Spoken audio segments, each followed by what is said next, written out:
Shalom Pak Esra, mau tanya, dalam cerita kebangkitan Tuhan Yesus di Yohanes pasal 20 ayat 17, Yesus melarang Maria Magdalena memegang dia.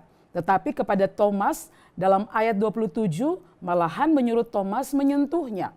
Pertanyaan saya, apakah tubuh Yesus setelah bangkit memang tidak boleh disentuh atau boleh? Makasih banyak Pak. Chris dari Manado. Kalau kita melihat bahwa waktu Yesus bangkit, dia menyuruh Thomas, ya karena Thomas tidak percaya bahwa Yesus bangkit, maka dia bilang, "Siri, taruhlah tanganmu. Ya, lihatlah tangan dan kakiku, taruhlah tanganmu di sini dan percayalah." Itu berarti bahwa memang Yesus mengizinkan Thomas menyentuh tubuhnya, dan itu berarti bahwa memang tubuh Yesus setelah dibangkitkan dari antara orang mati memang bisa disentuh. Kalau memang disentuh, lalu bagaimana dengan Maria Magdalena, di mana Tuhan bilang, "Jangan menyentuh aku, ya, karena aku belum pergi kepada Bapa." Ya. Nah, sebenarnya yang dilarang atau dicegah dari Maria Magdalena itu bukan menyentuh Yesus secara fisik, bukan itu maksudnya, ya. Dari sisi bahasa asli, ayat itu bermakna begini, "Janganlah berpegang kepadaku erat-erat."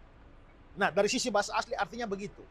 Jadi maksudnya berpegang erat-erat ini tidak berbicara soal memegang secara fisik, tapi rupanya Yesus tahu bahwa Maria Magdalena yang begitu sedih karena kematian Yesus, setelah itu mendapati Yesus yang telah bangkit dari antara orang mati, dia mempunyai niat untuk menahan Yesus.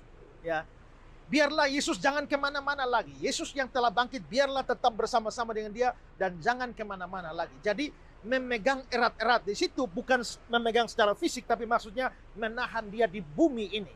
Dan itulah sebabnya Tuhan Yesus berkata bahwa jangan menahan aku.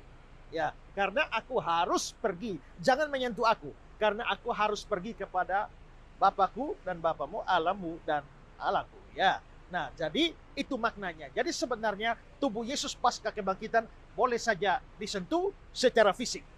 Tapi untuk Maria Magdalena itu tidak boleh disentuh dalam pengertian tidak boleh menahan. Karena Yesus harus kembali kepada Bapa. Ya, itu maknanya.